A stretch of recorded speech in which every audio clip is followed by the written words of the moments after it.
Bienvenue dans la saison 2 d'À l'écoute de sa voix, ou Aleph pour ceux qui aiment les raccourcis. Aleph, ce sont des interviews de personnes qui ont fait leur coming out spirituel. Je donne la parole à des personnes incroyables, de toutes générations, de toutes opinions, qui ont le courage de vivre leur spiritualité au grand jour. Leur partage inspirant va vous montrer qu'il est possible de sortir de son placard spirituel et de vivre plus heureux encore. À l'écoute de sa voix, le podcast du coming out spirituel. Quand j'ai rencontré l'astrologie à 25 ans, c'est l'astrologie qui m'a amené à la spiritualité. Ouais. C'est-à-dire qu'à un moment donné, je me suis rendu compte qu'il y avait un sens, qu'il y avait un ordre, qu'il y avait une raison d'être. Je suis Christine Dejony et je me pose des questions sur la spiritualité. Peut-être vous êtes comme moi et vous cherchez des réponses. Ça tombe bien, aujourd'hui j'ai rendez-vous avec un Verseau ascendant Cancer. Mon invité est doté d'une liberté d'esprit qui lui permet de s'intéresser à une discipline comme l'astrologie et il est attentif au bien-être de son prochain. Il n'a pas fait un coming out spirituel, mais 3, et il s'apprête peut-être à faire son 4e. Jacques Birolini pratique l'astrologie depuis 25 ans. Avant d'en faire son activité principale, il a exercé les fonctions d'éducateur spécialisé et de chef de service dans le secteur médico-social entre autres. Sa pratique de l'astrologie est humaniste et spirituelle. Humaniste parce que le développement et le mieux-être des personnes sont au cœur de son étude du thème astral. Et spirituelle car pour lui l'astrologie dévoile le plan divin de notre présente incarnation. Installez-vous confortablement. Je vous emmène à la rencontre d'un astrologue, pas comme les autres. Un astrologue pour qui la quête de sens est au cœur de son existence. Un astrologue qui sait raconter des histoires comme personne et qui aurait pu être écrivain. D'ailleurs, il l'a sûrement été dans une autre vie, comme vous allez le découvrir. Il nous parle de Jean Giono, de Saint-Augustin et de la forêt. Voici son histoire. Bonjour Jacques. Bonjour Christine. Alors Jacques, qui es-tu ? Ça, c'est une belle question parce que figure-toi que je n'ai pas la réponse. J'ai envie de te répondre que je suis un être en devenir, mais si tu connaissais mon ciel astrologique, tu comprendrais cette réponse qui est je suis en quête. Je suis en quête de sens, en quête de compréhension depuis que je suis tout petit. Qui suis-je ? Qu'est-ce que je fais là ? Et donc voilà, j'ai toujours eu du mal à me définir. Et qu'est-ce que peu de personnes savent sur toi ? Peu de choses, je suis pas une personnalité à secret ou avec des choses cachées, obscures. J'ai voulu très longtemps être écrivain. C'était ce qui m'apportait très très longtemps. J'ai écrit un roman que j'avais envoyé, qui n'a pas été publié, mais ça m'a très longtemps porté. Et j'ai compris pourquoi. J'ai eu accès à une vie antérieure par une médium qui m'avait évoqué qu'à ma dernière vie, j'avais été écrivain. Et en fait, je suis visiblement décédé en emmenant mon dernier livre. J'étais en voiture, en charrette, je ne sais pas quelle époque c'était.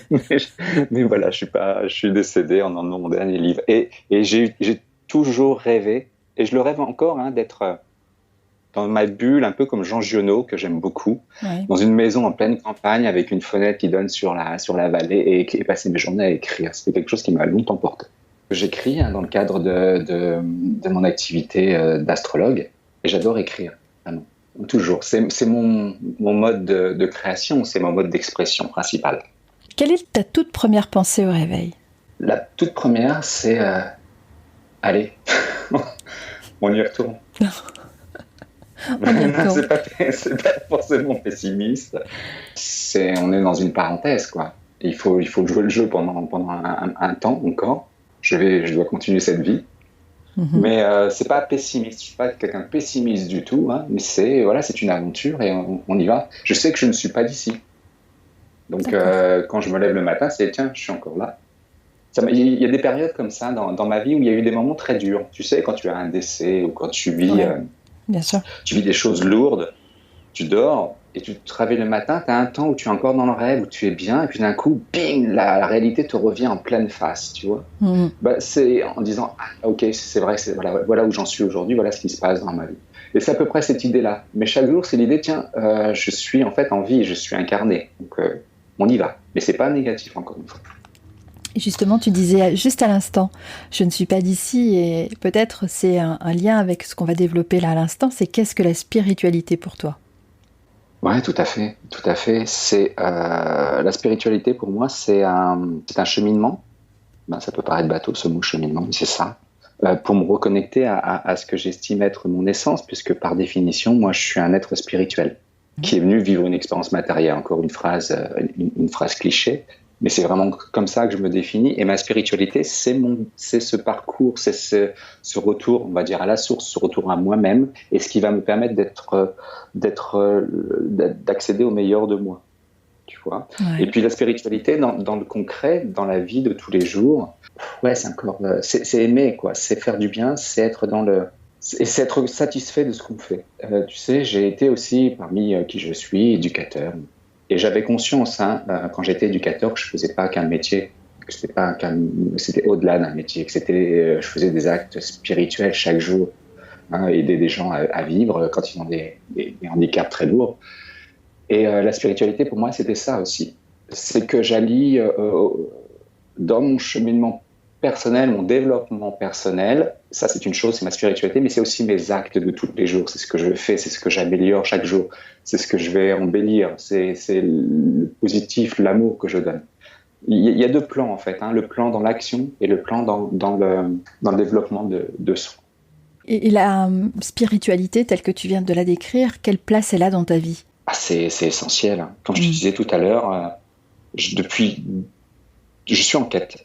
Depuis j'avais 12 ans, je me souviens, je dévorais des livres, tu sais, sur le Yéti, sur le monstre du Loch Ness. Ouais. Toutes ces histoires, j'essayais de comprendre, toujours voulu comprendre. J'ai pas été tout de suite dans la spiritualité dans le sens où on y met des croyances, une foi, mais j'étais toujours porté par le fait de comprendre et la quête du sens. Ensuite, j'ai découvert les tarots vers 17 ans. Ça, déjà, c'était plus un éveil psychologique, un éveil de compréhension. Et puis, quand j'ai rencontré l'astrologie à 25 ans, c'est l'astrologie qui m'a amené à la spiritualité. Ouais. C'est-à-dire qu'à un moment donné, je me suis rendu compte qu'il y avait un sens, qu'il y avait un ordre, qu'il y avait une raison d'être. C'est pas le chaos. Et l'astrologie m'a amené à me questionner sur la spiritualité, sur qu'est-ce qu'il y a, est-ce qu'il y a une instance supérieure, etc. Ensuite, j'ai eu, par des rencontres, on est en France, c'est le catholicisme, donc par certaines, je pratique pas du tout, mais par m'intéresser aux évangiles, par m'intéresser à tout ce qui est les saints. J'ai dévoré plein de livres de saints. Saint François, Saint Augustin m'a beaucoup porté. Saint Augustin, j'aime beaucoup. Padre Pio, tout ça. La spiritualité, en fait, c'est tous les jours. C'est vraiment tous les jours. C'est dans mon travail aussi, bien entendu, mais c'est parce qu'elle contribue, encore une fois, à comprendre qui je suis et ce que je fais là. Tous les 4 matins, je me pose pas la question, voilà, comment je vis ma spiritualité. Mais je suis toujours en train de réfléchir, de lire. Et puis mon métier, alors en tant qu'éducateur, j'étais déjà dans une certaine forme de spiritualité, dans les actes. Là, par mon métier d'astrologue, je suis au quotidien, je fais de l'acte de spiritualité. Pour tout te dire, si ça ne tourne pas autour de cette quête de sens et de cette évolution personnelle, moi, la vie m'ennuie, tu vois. Ouais. Il n'y a pas longtemps, j'ai essayé de reprendre un roman, mais les romans me tombent des mains. Il faut que j'apprenne, il faut que j'évolue chaque jour, il faut que j'évolue. Bon, c'est peut-être une névrose, c'est peut-être pas que de la spiritualité. Mais si j'avance pas, si chaque jour j'ai pas progressé, bon, mais ça, c'est écrit dans mon thème, évidemment. Donc moi, je l'explique comme ça, mais il faut que j'évolue, j'ai envie d'évoluer. Voilà. Il n'y a pas derrière, tu sais, la notion de attention, tu n'as qu'une vie, il faut absolument que tu évolues parce que sinon tu perds ton temps. Non, c'est pas cette question-là. Je sais que j'en aurai d'autres s'il le faut et qu'il n'y a pas forcément la pression. Mais moi, j'ai cette envie d'évoluer, quoi. Donc voilà ce que la place de la spiritualité, c'est mon essence en fait. Donc du coup, tu parlais de ton métier, de l'astrologie, de la spiritualité dans l'astrologie, et concrètement, comment tu l'apprivoises. C'est le premier mot qui m'est venu. Tu l'apprivoises quand par exemple, tu montes des thèmes ou quand tu accompagnes quelqu'un. Comment ça se passe ? Comme j'ai conscience de faire quelque chose qui est pour moi de l'ordre du spirituel, c'est-à-dire que pour moi, on m'envoie. Ça peut être encore cliché, mais vraiment, je le vis. Et je me rends compte au bout de 3 ans d'activité d'astrologie qu'on m'envoie les personnes à qui je peux répondre. Le fait d'accueillir les demandes de consultation, c'était déjà être dans l'accueil de quelque chose qui me dépasse. J'aime bien cette image que tout est juste et que donc on m'envoie les gens parce que je peux y répondre. Donc je lâche prise et j'ai cette confiance. C'est-à-dire que voilà, déjà, on m'envoie quelqu'un, c'est que je peux y répondre. Je suis déjà dans l'acceptation d'une certaine de cette spiritualité, mais qui se vit, quoi, qui est dans les actes. Moi, tous les jours, je communique avec mes guides, par les cartes, je côtoie des personnes qui ont accès aux guides aussi, mais moi, tous les jours, je leur parle, je prie aussi avant une consultation. Pour une consultation, je me penche Je veux dire, c'est pas un acte intellectuel. Je vais pas arriver, j'analyse le thème, je me connecte en me disant, j'ai même une phrase toute faite, enfin toute faite. Je demande, soyez, je vais te la répéter, c'est soyez mon verbe, guidez cette âme, je cite la personne, et que seule la lumière puisse passer au travers de cet échange. C'est magnifique. Chaque début de consultation, même avant, je me fais une bulle, je demande à être messager. Et je me mets dans cette prédisposition. C'est pas un travail intellectuel que je fais en tant que. Pourtant, l'astrologie est une démarche cérébrale. On analyse un thème, mais j'y mets beaucoup plus de choses, tu vois. Ouais. Et donc, et puis je communique, je demande, et je tire les cartes, et puis je lis les sens, les synchronicités. Tout a du sens. Je suis dans cette lecture-là du monde et de ma vie au quotidien. Je ne sais pas si j'ai bien répondu à ta question. Mais tu as parfaitement bien répondu à ma question. Et en plus, comme j'ai eu la chance d'être accompagnée par toi pour mon thème astrologique, je comprends parfaitement bien, justement. Et je comprends mieux, d'ailleurs, comment les messages ont été d'une clarté limpide. C'est parce que tu as demandé à être le messager. Et c'est génial. Alors, tu sais, c'est le podcast du coming out spirituel. Là, on va rentrer dans le cœur du sujet. C'est comment, en fait, s'est déroulé ton coming out spirituel. Alors, évidemment, il y a l'astrologie, mais tu ne l'as fait pas vraiment comme tout le monde, tu viens de nous l'expliquer. Comment ça s'est passé, en fait ?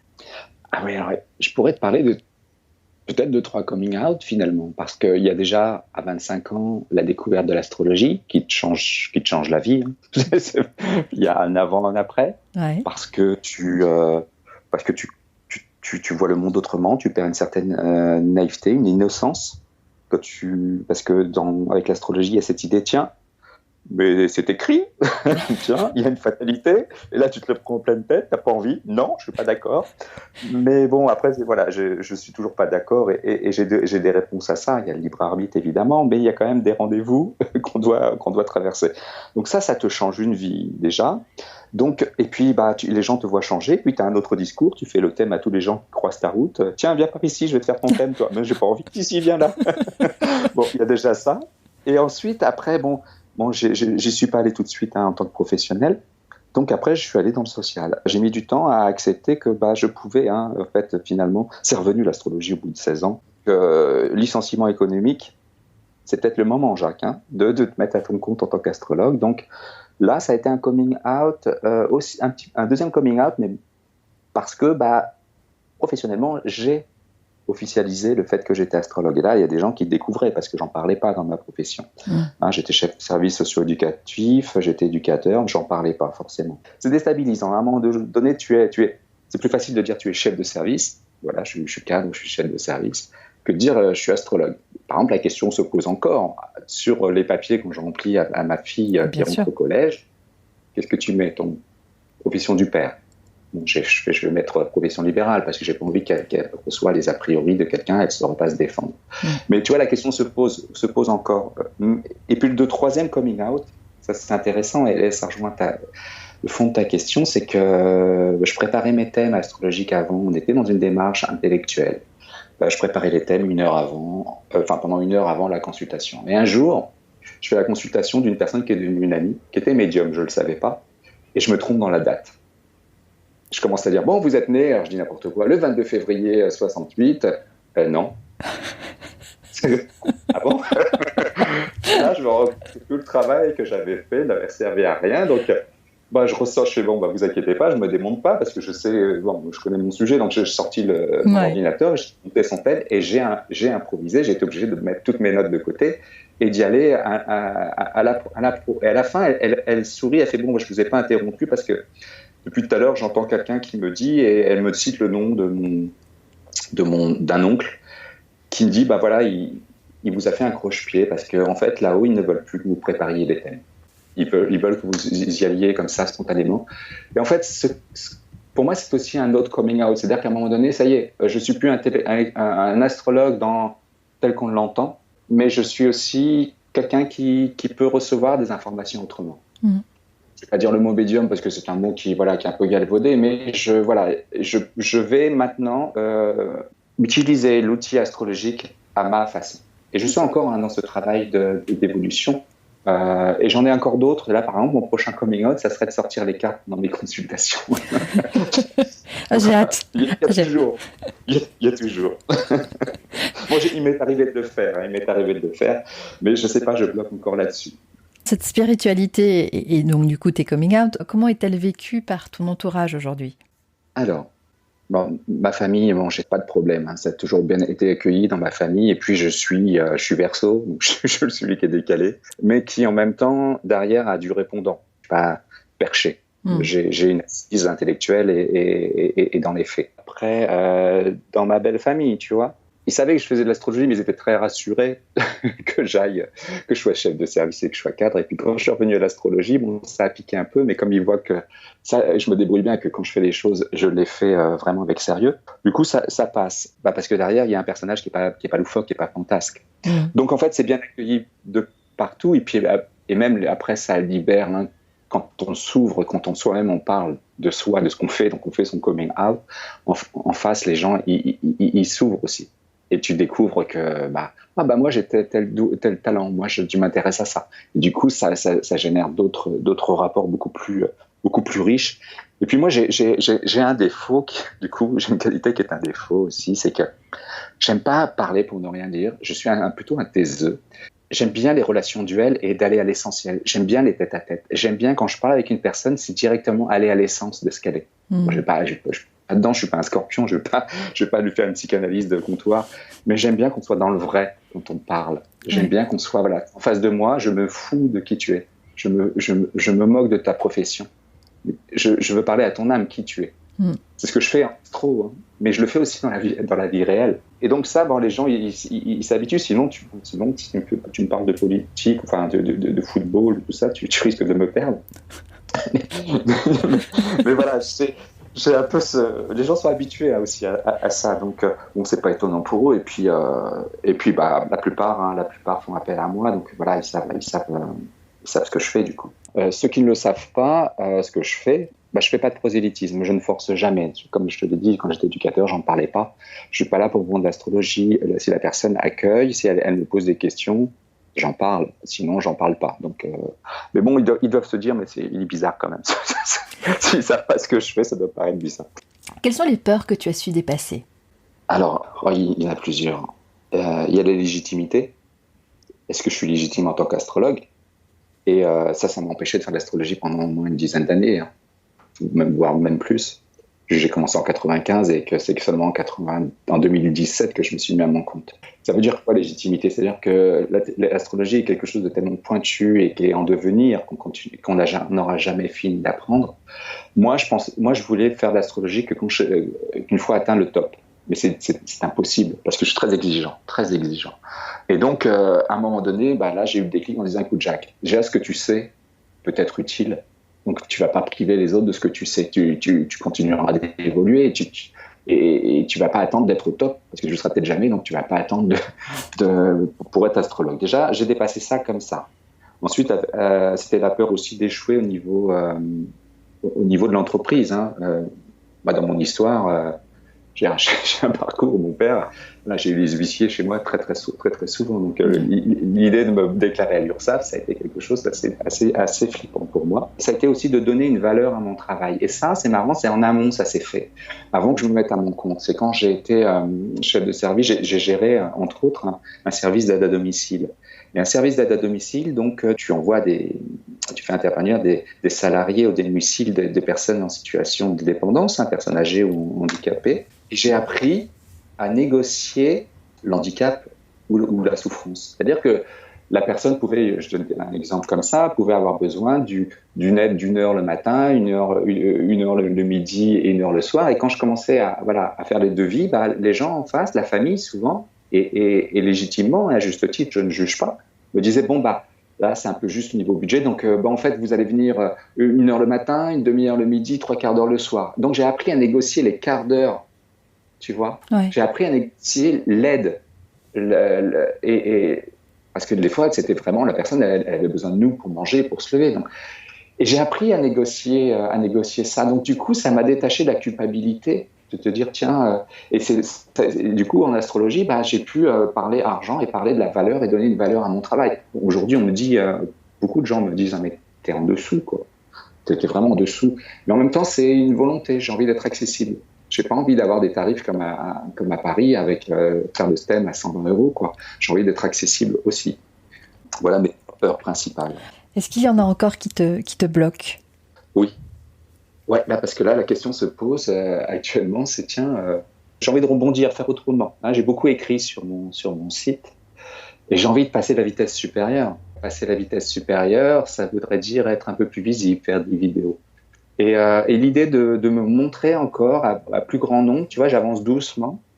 Mais moi, comme je disais tout à l'heure, je suis un taiseux. Et mon rêve, ce serait d'être, je te dis, dans ma chambre avec ma fenêtre ouverte et d'écrire toute la journée et être isolé dans ma bulle en tant qu'ascendant cancer. J'ai pas envie de me montrer. Et j'ai pas envie non plus d'être, tu sais, les réseaux sociaux, il y a beaucoup de violence, je trouve. Ouais. Et moi, je suis plutôt quelqu'un de très... je suis un gentil, on va me reprocher d'être un gentil, mais et j'ai pas envie d'être confronté à la... Je pourrais me défendre, hein, c'est pas de problème, j'ai pas envie. Donc ça, c'est une peur encore, un blocage. Recevoir l'animosité, les a priori, la bêtise aussi. Bon, il y a beaucoup de bienveillance qu'on reçoit hein, majoritairement. Mais ça, j'aime voilà, ça c'est mon blocage du moment. Je comprends bien, tous les ascendants cancer, je pense, se retrouveront dans tes propos. Ouais. C'est ça. C'est ça. Et puis après, il y a le côté verso, là. Je suis électron libre, fichez-moi la paix, quoi. Je fais ce que je veux. Bon, bref. Tu vois, il y a une dualité chez moi entre le côté cancer dans sa bulle qui a peur de sortir de chez lui et puis le côté verso qui fait ni Dieu ni maître, je fais ce que je veux. Ça lutte des fois. Quels sont les conseils que tu aurais aimé recevoir, tu sais, juste avant de passer le pas, de dire ça y est, je suis astrologue, ça y est, je parle spiritualité? Ce que j'ai dit tout à l'heure, tout est juste et tu es guidé. Si tu es à ta place, tout est juste et tu es guidé. Donc n'aie pas peur, accueille. Quoi. Et je suis dans cette démarche aujourd'hui. Et c'est fou à quel point c'est une réalité. Tu émets une demande, tu fais tomber les peurs parce que tu veux contrôler, tu vois. Quand tu lâches ça, ça se met en place, t'as pas besoin de forcer les choses. Et quand tu accueilles, du coup, la peur, elle tombe parce que si tout est juste, tu es guidé, tu vas pas te planter, quoi. Si tu es à ta place, tu vas pas te planter. Moi, je connais mon objectif d'âme en astrologie, on peut le voir, qu'est-ce qu'on est venu faire ici et quel est le chemin qu'on est venu vivre. Donc, une fois que tu es sur ce chemin que tu es venu vivre, les portes s'ouvrent et tout est fluide. Voilà ce que je dirais. Si tu es en chemin et si tu es sur ton chemin, tout va s'ouvrir. Si tu viens remplir ta mission, toutes les portes sont grandes ouvertes. Et tiens, j'avais envie de citer, je ne sais pas pourquoi je le fais, ça va peut-être servir à des gens qui nous écoutent. Tu sais, dans un livre que j'ai très longtemps pas voulu lire, qui était Le pouvoir du moment présent d'Eckhart Tolle, je me disais que c'était de la soupe New Age. En fait, c'est un livre extraordinaire. Et il y a une phrase juste en préface où il dit « Vous êtes ici pour permettre à la mission divine de l'univers de se déployer. Voilà à quel point vous êtes important. » C'est énorme. Quand tu lis ça, tu vois, moi, je trouve ça très émouvant. Une fois que tu as compris ça, et que tu acceptes de jouer cette mission qui est la tienne, et qui est du coup une extension de la mission divine, et c'est bon, quoi. Tout va être flou. Vu ce que tu viens de me dire, j'ai l'impression de connaître déjà la réponse à la prochaine question, mais je vais te la poser quand même. C'est comment serait ta vie si tu devais renoncer à la spiritualité? C'est ce que j'ai été, du coup. C'est ce que j'ai été à un moment donné, quoi. C'est-à-dire un décalé social. Qu'est-ce que je fais là, quoi? Et le spectacle qui est devant moi, j'y adhère pas, quoi. J'ai pas envie de jouer à votre jeu. J'ai toujours conscience que voilà, si tu me mettais à l'époque de l'Empire romain, j'aurais été le même observateur, disant mais c'est quoi ces coutumes, c'est quoi ces mœurs, c'est quoi ces personnes, c'est quoi ces motivations. Mais moi, j'adhère pas. Je suis un peu comme un extraterrestre qui regarderait, et je serais complètement paumé, quoi. J'ai pas ça qui me portait. Parce que la spiritualité, pourquoi je dis ça? Parce que la spiritualité donne du sens à ce qui se vit, à ce qui se fait, et donne du sens à ma présence, en tout cas. Je suis pas là pour acheter une maison, pour me marier, pour avoir une belle voiture, une belle profession, un chien, et puis mourir. Ça c'est angoissant. Ça m'angoisse, tu vois. Et si j'aimais pas du sens, s'il y a pas le sens de je suis un être spirituel qui a eu plusieurs vies, qui en aura plusieurs et qui est, je pense, immortel, c'est trop vertigineux, quoi. C'est pas vivable. Tu as parlé dès le départ des livres, que tu es écrivain, qui est toujours en toi, hein, ça sommeille, ça se sent. Et revenons à la genèse de tout ça. Et quel est le livre parmi les tout premiers que tu as lus quand tu étais enfant, qui t'accompagne encore ou dont tu te souviens? J'ai toujours lu, et il y a un livre qui m'a marqué. et en fait, je me rends compte à quel point il allait annoncer, ou c'est pour ça que j'ai été attiré par ce bouquin, que j'ai lu 2 fois, j'avais 12 ans la première fois, et qui annonce en fait mon parcours, tout ce que j'ai pu dire. C'est La pierre et le sabre. C'est un roman japonais. Oh oui. Qui était une c'est pas une biographie romancée d'un samouraï qui est Miyamoto Musashi, qui avait créé une technique de sabre. Et en fait, c'est romancé, il y a 4 bouquins, c'est énorme, et c'est un feuilleton, quoi. C'est une saga, roman. C'est magnifique. Ouais. Saga, mais je l'ai lu 2 fois, et ça m'a apporté. Et je me suis identifié à ce personnage qu'on avait, qui était un Rusto, on dit comme ça, un Russe, qui avait fait la guerre, un gars puissant et tout, et puis il y a, je sais plus qui, c'est très vague, c'est très loin maintenant, j'avais 12 ans, mais on l'enferme pendant, je crois, 9 ou 11 ans dans une bibliothèque, et hop, tu lis, ok. Et puis après, maintenant c'est bon, tu as engrangé la connaissance, tu vas aller développer la voie du zen, et il part sur les routes, et puis il va affronter avec son sabre tous les grands maîtres du Japon moyenâgeux, et il développe sa technique. C'est une quête, la quête de soi, avec les techniques spirituelles, hein, le zen, mais par les arts martiaux. J'ai fait du karaté après. Hein. Et ça m'a... Voilà, ma vie, elle est comme ça. Dans les premières questions que tu me posais, c'est ça mon côté. Je suis en devenir. Je suis un peu comme ce personnage qui va vers un développement et qui passe par des épreuves pour lui. Hein, des épreuves, c'est des combats ou des compréhensions. Mais qu'est-ce que j'ai aimé ce livre. Il me porte encore. J'aimerais le relire, mais j'ai peur d'être déçu. Quelles sont les 3 personnes que tu aimerais rencontrer au cours de ta vie ? Oh purée. Les 3 personnes, tu sais, c'est difficile à répondre. Alors, j'aimerais rencontrer mes guides, ça c'est sûr. J'aimerais rencontrer mes guides. Alors, j'imagine que ta question parle de personnes qui sont vivantes. Ah, comme tu veux, Jacques, c'est toi qui décides. Ouais, j'ai dépassé le côté je mets les gens sur un piédestal. Il y a des gens que j'admire, tu vois, il y a des gens comme Padre Pio. Hein. Voilà, Padre Pio, c'est clair. Mm-hmm. Là, en ce moment, je ne sais pas pourquoi, il y a un truc qu'il faut que je travaille. C'est un personnage auquel je m'identifie, c'est Franck Lobvet. Ouais. Et je n'ai pas envie de le rencontrer spécialement.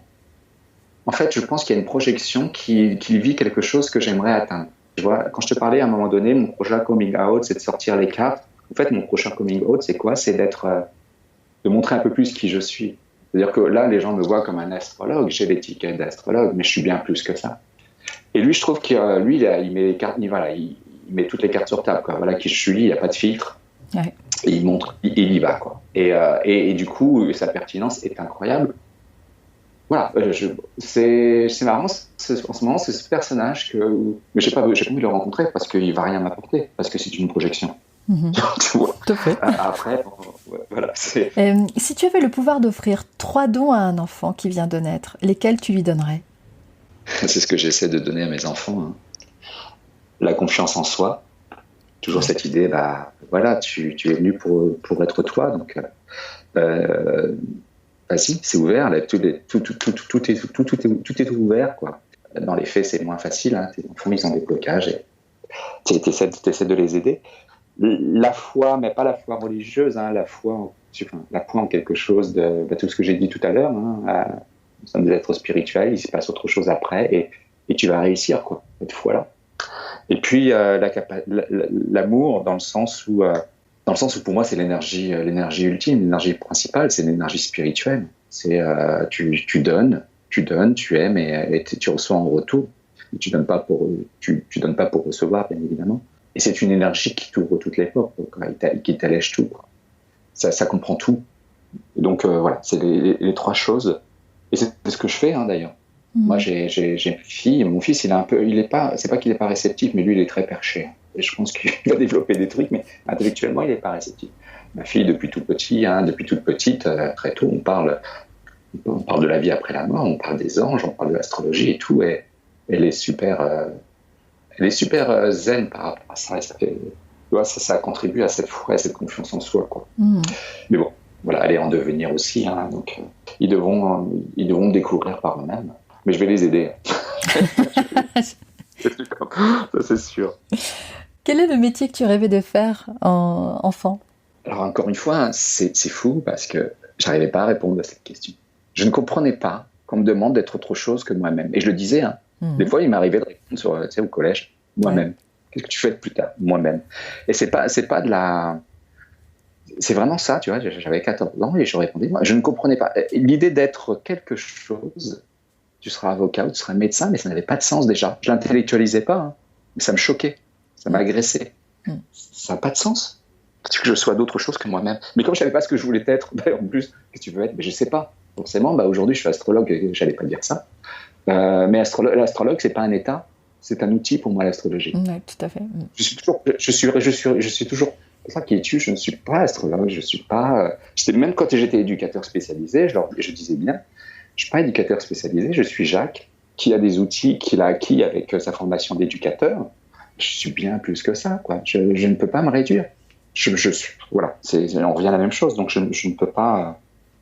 Je n'ai jamais eu de métier. Rêvé. Quelle est la rencontre qui t'a marqué? Eh ben, on peut quand même dire que c'est avec ma prof d'astrologie, quoi. Alors, c'est pas tant en tant que personne qu'elle m'a marqué, c'est en tant qu'enseignante de l'astrologie. Voilà, c'est vraiment, je pense, la plus grande rencontre. Pourquoi je cite celle-ci? Parce qu'aujourd'hui, l'astrologie a cette place-là dans ma vie, quoi. Et que très clairement, au niveau astrologique, quand j'ai rencontré l'astrologie à 25 ans, dans le ciel, l'écriture astrologique, il désignait bien que j'avais rendez-vous avec mon destin. J'ai mis du temps à y aller, hein. Mais j'y suis aujourd'hui. Mais donc c'est forcément une rencontre extrêmement importante. Jung est une rencontre. Carl Gustav Jung est une rencontre extraordinaire. Quand j'ai lu, j'avais 19 ans, les Confessions de Saint-Augustin. Ouais. Mais j'en pleurais. C'était, je relisais les phrases avec les larmes aux yeux, quoi. Comme je l'ai fait avec Chateaubriand. Tu vois, j'ai lu beaucoup de biographies de saints. Donc j'avais parlé de Padre Pio, ouais, j'en parle beaucoup. Saint François, même un peu moins maintenant. J'aime un peu moins son côté, je me fais mal. Mais j'ai plein de livres, du coup, qui sont maintenant. Voilà, c'est passé, c'est derrière. Mais c'est des rencontres. Pour moi, les livres sont des rencontres, tout autant que les personnes. Et comme j'ai toujours j'ai toujours eu un livre dans la main, donc je ne cesse de faire des rencontres. Et ça date depuis tout petit. Depuis que tu sais lire, probablement. Depuis que je sais lire, ouais. C'est ça. Est-ce que tu as une devise? Et si oui, est-ce que tu veux bien la partager avec nous? Oui. Alors, elle peut paraître grossière, mais elle me porte depuis que j'ai 17 ans. Hein. C'est « Connais-toi toi-même ». D'accord, tout simplement. Tout y est. Tout y est. Ça peut paraître encore bateau, mais tout y est.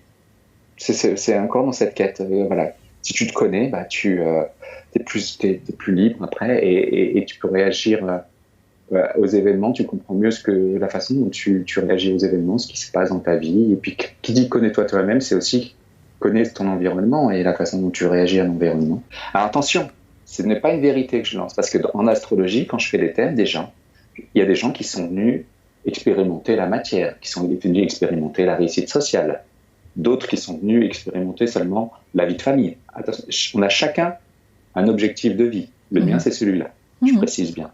Sur une île déserte, qu'est-ce que tu emportes ou qui emmènes-tu avec toi? Sur une île déserte, je vais emporter mon jeu de tarot, Tarot de Marseille. Pourquoi? Parce que pour moi, c'est le livre des livres. C'est-à-dire que c'est un livre qui n'a ni début ni fin. C'est un livre qui est ouvert. Et avec ce jeu de tarot, je pourrais prendre connaissance. Je penserai à une personne, je le sors. Tiens, qu'est-ce qu'elle devient? Comment elle va-t-elle? Je demande à mon jeu. Je communique avec mon jeu. Je communique avec... Alors, j'ai 60 jeux de cartes. Hein.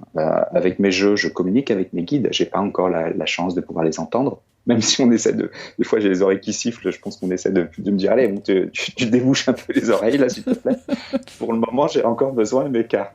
Donc, je les sors et je communique avec eux. Donc, voilà, tu vois, je serai encore relié à quelque chose et à quelqu'un. Donc, tu parlais de communication avec tes cartes. Donc, j'ose à peine te poser la question du téléphone, mais est-ce qu'il y a une appli qui t'est indispensable aujourd'hui? C'est une application qui me permet de faire des thèmes. Donc, elle est assez basique, mais où que je sois, je rencontre quelqu'un et je peux faire en direct avec mon téléphone, faire son thème astrologique, parce que tu sais que ce sont des calculs et qu'on a des logiciels ou des applications qui nous permettent de le faire instantanément. Donc, ouais, ça m'est indispensable. Comme ça, je suis réactif à tout moment. Mais non, après, j'allais te dire, j'ai toujours un jeu, un oracle ou un tarot dans mon sac, mais ça, c'est pas mon téléphone. Parce que je suis cancer, hein, j'ai tout dans mon sac. J'ai mon pendule, j'ai mon téléphone avec mon application, j'ai mon jeu de cartes. Donc voilà, je suis pareil, il peut rien m'arriver. Du coup, est-ce que tu emportes aussi une télé dans ton sac ?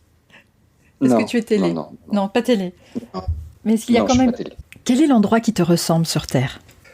Celui où j'ai grandi, la forêt. J'ai grandi dans la forêt, j'ai besoin des arbres, j'ai besoin de ces odeurs-là, je me ressource là. Si tu rajoutes une montagne pas loin, ça serait top, mais j'ai pas grandi près d'une montagne. C'est cette nature dans son côté originel. Et j'ai passé mon enfance à traîner dans les bois. Je sais pas si ça me ressemble, parce que la question c'est est-ce que ça te ressemble. Mais c'est là où j'ai envie d'être, quoi. J'étais sur un tapis de mousse près d'un petit étang avec des biches autour et Merlin qui arrive en me disant tu es mon fils. Ah bah je savais bien, je me disais il y a un truc. Mais oui, mais t'en as mis du temps, écoute ça. Ah là, écoute, j'attendais quoi. À qui ou à quoi tu as envie de dire merci aujourd'hui ? J'essaie d'être en gratitude parce que je suis heureux. Je suis heureux dans ma vie de famille, dans ma vie de couple. Moi, je suis un ascendant cancer. J'ai toujours été père et mon rêve, c'était d'avoir des enfants. Et j'ai des enfants et on a des rapports, on a une vie de famille magnifique. Hein. Je ne suis pas le seul à le dire, ma femme le dit, donc on est raccord là-dessus. On est heureux. Donc je suis reconnaissant pour ça. Je suis reconnaissant... Bon, je ne vais pas parler de ma femme ici parce que je passerai des heures et je pense que ça va m'émouvoir, pardon.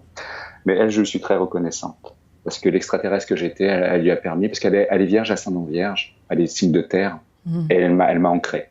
Ouais. J'étais perché, j'étais pas dans ce monde. Elle m'a perché, et elle m'a raccroché à la terre. Et je suis reconnaissant aussi pour pouvoir faire ce métier, qui est un métier passion. J'ai pas l'impression de travailler. J'ai pas l'impression... Déjà, quand j'étais éducateur, j'avais pas l'impression de travailler. Mais il y a des horaires, il y a des choses comme ça qui peuvent fatiguer. Tu travailles un dimanche sur 2, etc. Là, j'ai plus cette fatigue. Je me lève le matin, mais je vis ma vie, quoi.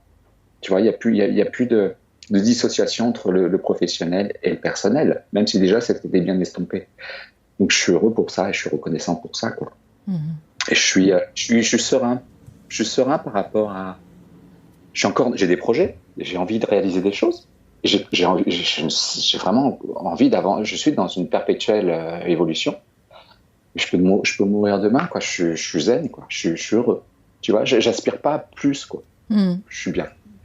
Pour finir, quels sont les conseils que tu aurais envie de donner à quelqu'un, tu sais, qui n'ose pas pousser... Moi, je parle souvent de placard spirituel, c'est-à-dire quelqu'un qui sait qu'il y a autre chose, alors après, quelle que soit la définition qu'il donne à la spiritualité, et qui pour autant n'ose pas l'assumer. Quel conseil tu pourrais lui donner ? Waouh, c'est tellement personnel. Parce que c'est vrai qu'avec... je le fais tous les jours, finalement, avec l'astrologie. Ouais. C'est-à-dire que des fois, je confirme aux gens. Je ne le révèle pas parce que les gens le savent, et je le confirme, mais des fois je donne l'autorisation, tu vois, symbolique, d'y aller, quoi. Parce que je leur dis, voilà, c'est dans votre thème. Ah bon, donc je suis légitime, donc je ne suis pas folle. Ah non, vous êtes pas folle et vous êtes légitime dans ce que vous voulez faire. Je l'ai encore fait il y a 2 jours. Ouais, allez-y, quoi. Je peux faire que ça grâce à ce support, mais sinon c'est tellement personnel. Et tout dépend de ses blocages, tout dépend de ses aspirations. Je ne pourrais parler effectivement que de moi, mais moi j'avais mes propres blocages, dus à mon histoire, dus à mon enfance. On n'a pas les mêmes, tu vois. Je ne sais pas si je réponds à la question, c'est tellement... Mais c'est ok. C'est ok si pour toi cette question n'évoque rien, c'est ok.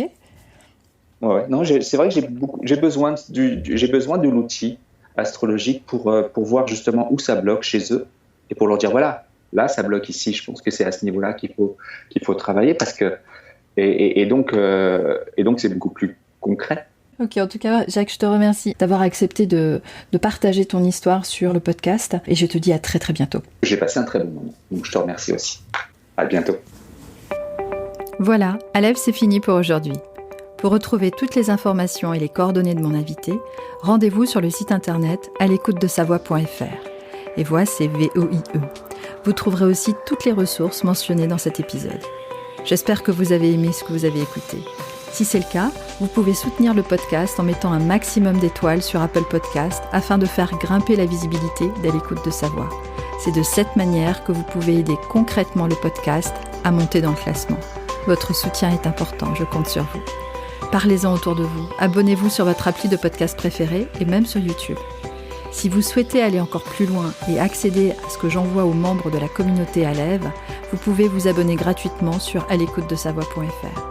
Vous pouvez découvrir aussi en avant-première la personnalité du prochain épisode sur le compte Instagram du podcast, àlécoutedesavoix.podcast ou sur Facebook. Merci beaucoup d'avoir écouté jusqu'au bout.